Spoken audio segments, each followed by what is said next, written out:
What is going on, YouTube? So I just figured I'd update you guys a little bit more on my 2009 GT500, and if you can't already tell, I have installed some of these GOT lower grill bezel inserts, and these are just like a aftermarket add-on that the Super Snakes had from the factory. They're brake ducts.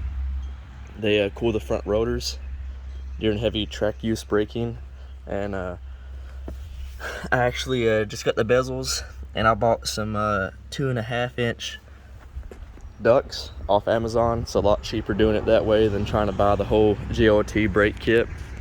And actually have the ducts routed to my heat exchanger just to help with cooling with the Trinity swap. But in my last video, I guess you guys could tell I was having an internal conflict with what tail lights to go with. So I'm gonna slowly walk around the car and show you guys what I decided to go with.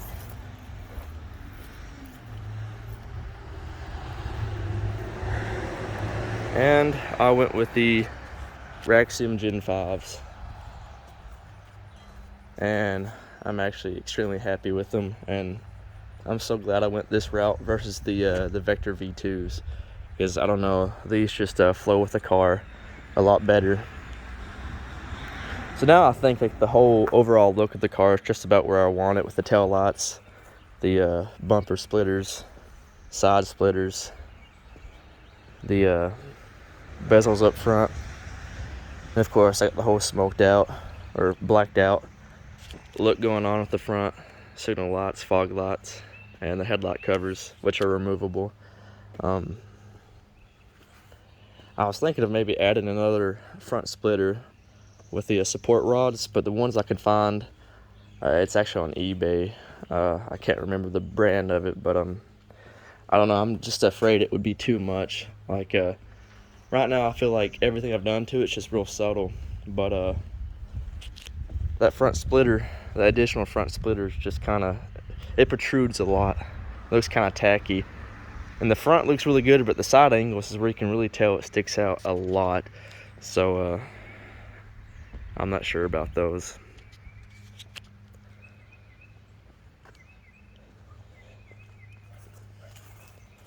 But I think the only thing really in store for this car now is maybe just some more performance modifications.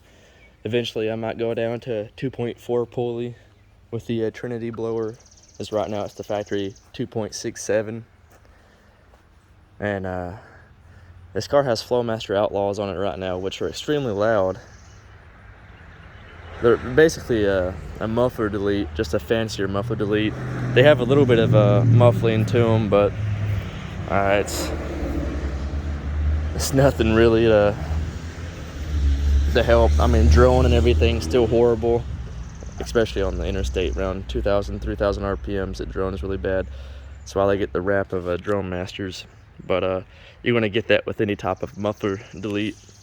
I know the Course Extremes are a little bit better, but my Whipple Mustang had the Pops muffler delete, and it was pretty loud, about the same loudness as this car. So if I decide to go catless, I'm thinking of maybe going back with the factory, the 2010 GT500 mufflers, because they sound the best with the off-road X and H pops. And I'm still debating if I want to go H pop or X pop when I do a cat delete. I think I'm just going to stick with the X pop. I just like the more exotic sound that an X pop gives. Other than that, that's pretty much it, you know. As far as cosmetics go, the only thing, like I said, I want to do to it maybe in the future is the front splitter. But I just figured I'd go ahead and shoot this video out there, since I said I would, after I picked out tail lights. And I went with the Gen 5s. And I think I'm going to make another video on this car and 2007 2009 GT500s in general, which is a buyer's guide, since that was recommended on my last video. So yeah, anyway, as always, thanks for watching.